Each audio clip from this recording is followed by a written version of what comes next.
Hello there, you're now with me, Hendy Gui, and welcome to your 5 p.m. English news on TVS. Let's dive into today's topics. As Sarawak prepares to enter the endemic phase, the state government is mulling over a review to ease its current entry restrictions. Chief Minister Datuk Patinggi Abang Johari Tun Openg said the review is pending approval from the Ministry of Health once the COVID-19 situation in the state reaches the endemic phase. Perkara yang saya nak tekankan di sini ialah we have to live with the COVID. Apabila kita dah siap ini, sekarang ini jangkitannya dari sudut number agak tinggi bagi kita 3,000 lebih. Hari ini lebih kurang 3,700. Tapi kebanyakannya adalah kategori 1 yang tidak bergejala. Dan kalau ini keadaannya, ia tidak membahaya. He added, once the state reaches the endemic phase, individuals have to be responsible and follow the standard operating procedures or SOPs strictly. In spite of the high vaccination rate in Sarawak, he cautioned that it will take time for the state to move into the endemic phase as planning and strategies are still being laid out. At present, Abang Johari said the existing SOPs are still in effect, including the 14-day quarantine for those entering the state. The construction of the Sarawak-Sabah Link Road or SSLR project is expected to begin this month and scheduled to be completed by 2026. Minister of Works Datuk Sri Fadilah Yusof said the first phase project under his ministry involves the construction of a 77-kilometre road from the town of Lawas to Long Lopeng. The same outcome is expected on the completion of the Sarawak-Sabah Link Road, SSLR, whereby it will increase the level of comfort and safety for road users in traversing the interiors of Sarawak, who are currently using logging roads to move around. It is envisaged that the SSLR will also create wider opportunities for economic tourism and agro-tourism for its surrounding rural communities and providing easier access for necessities such as education and healthcare. Fadilah also mentioned that the first phase of the Pan-Borneo Highway has achieved 70% completion in Sarawak and 56% in Sabah. He reiterated that the completion involves a length of 786 kilometers, including the construction of a bridge from Teluk Melano to Miri and an additional 706 kilometers from Sindumin to Tawau, Sabah. Another important infrastructure project in the pipeline is the upgrading of the road from Persimpangan Kuala Baram to CIQ Sungai Tujuh Miri, Sarawak, which is expected to be completed by 2025. This project serves as the connection of the Pan-Borneo Highway Sarawak, which ends at Kuala Baram intersection. The outcome of this project is crucial, as it will be able to cater to the high traffic volume as well as to provide a much more convenient and safer link for road users, as this is the only link to Limbang, Lawas and Brunei.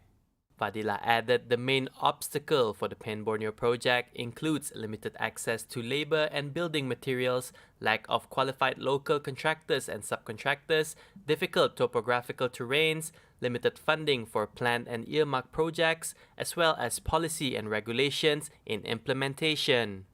He also urged those in the construction sector to transition to the technology of Industrial Revolution 4.0 in automatic construction and reduce the use of unskilled labour.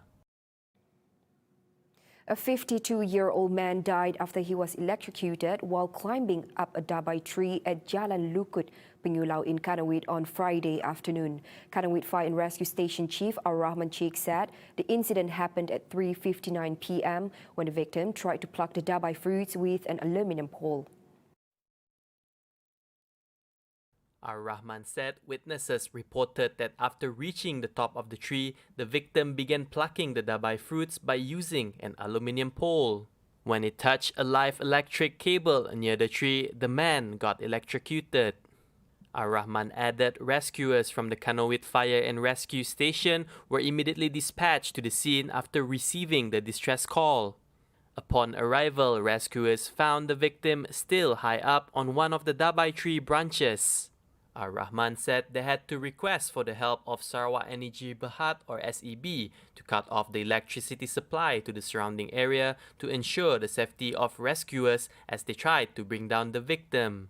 With the help of SEB's Skylift crane cage, it took them 2 hours to retrieve the body. Pihak kami menerima panggilan daripada orang awam memaklumkan bahawa terdapat seorang mangsa terkena renjatan elektrik di atas pokok di alamat Jalan Lukut Penyelau, dan kita terus ke lokasi dan mendapati memang benar terdapat seorang lelaki tidak sedarkan diri di atas pokok pada ketinggian kira-kira 35 kaki. Pihak kami terpaksa memohon bantuan daripada pihak SESCO untuk memutuskan bekalan elektrik sebagai langkah keselamatan dan bantuan hidrolik Skylift crane cage milik kontraktor SESCO untuk menurunkan mangsa. Mangsa berjaya diturunkan oleh pihak kita dan disahkan meninggal dunia oleh pegawai perubatan yang berada di tempat kejadian. The body was handed over to the police for further action.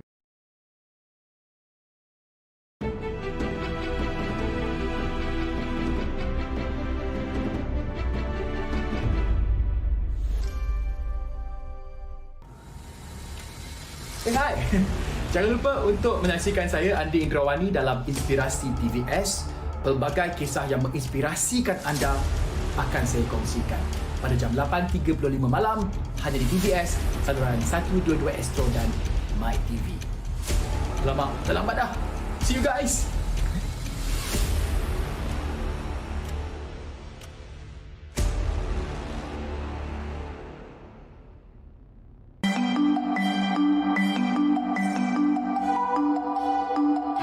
Sarawak Pay merupakan sebuah aplikasi dompet elektronik atau e-dompet yang semakin popular kini kerana ia adalah pantas, selamat dan mudah untuk digunakan. Sarawak Pay memudahkan pembayaran tanpa perlu mengeluarkan wang tunai. E-dompet ini dijamin selamat kerana ia diselia oleh Bank Negara Malaysia. Ia bukan sahaja e-dompet pertama di Sarawak, tetapi juga e-dompet pertama yang dilaksanakan di Malaysia oleh sebuah kerajaan negeri. Penggunaan e-dompet dijangka akan menjadi pemangkin keuangan pada masa depan dari segi pengurusan wang serta transaksi yang selamat dan pantas. Inisiatif ini merupakan salah satu langkah strategik bagi memacu Sarawak ke arah ekonomi digital.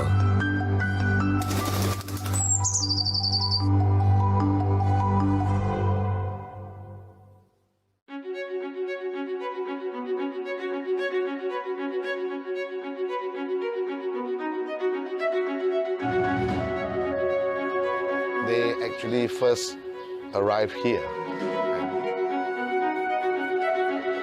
The British bawa orang India for this purpose lah. Saksikan Travelog Round dengan kami setiap Sabtu jam 5.15 petang hanya di TVS, saluran 122 Astro dan My TV.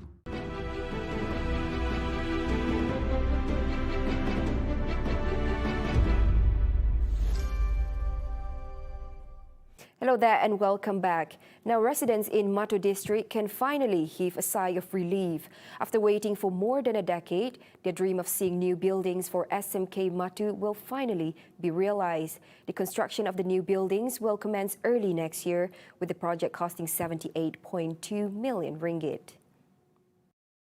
According to Jamorang Assemblyman Dato' Dr. Juanda Jaya, the school construction project was previously halted due to some constraints such as land intrusion and the change of government at the federal level.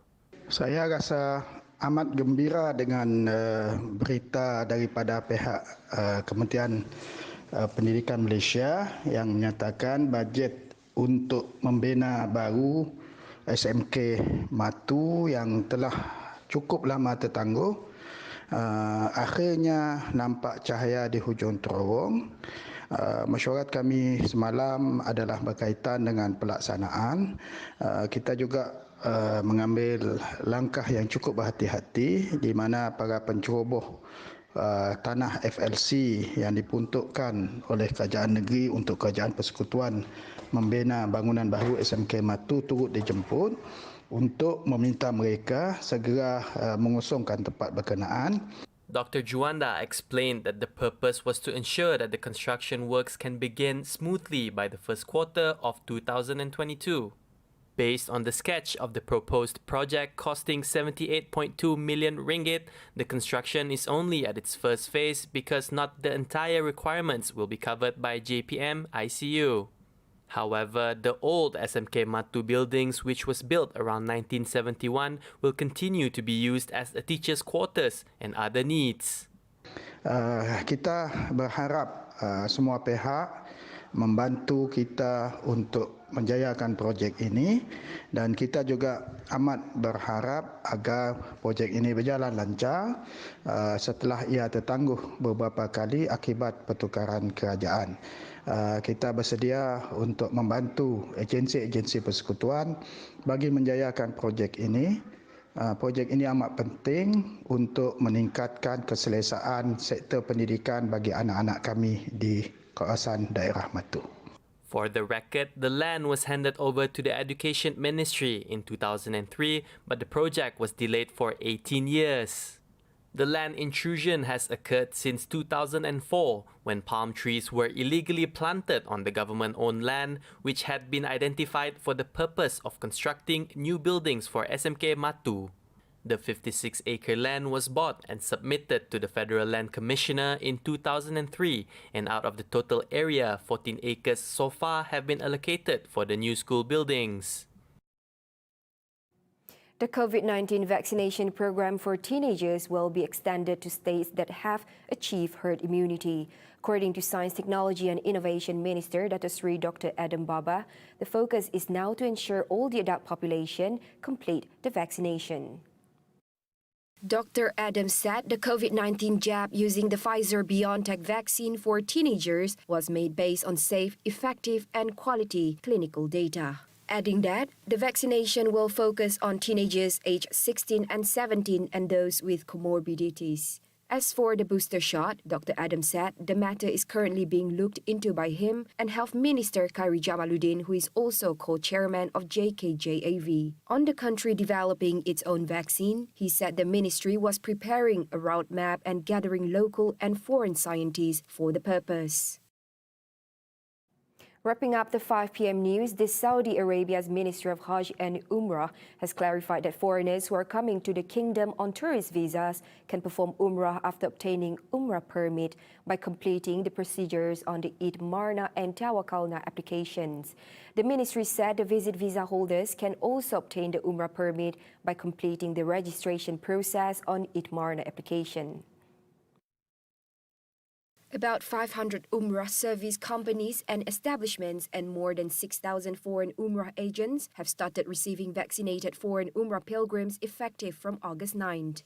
Aspiring pilgrims can book Umrah packages and make all the payments through around 30 electronic sites and platforms that are available for reservations worldwide.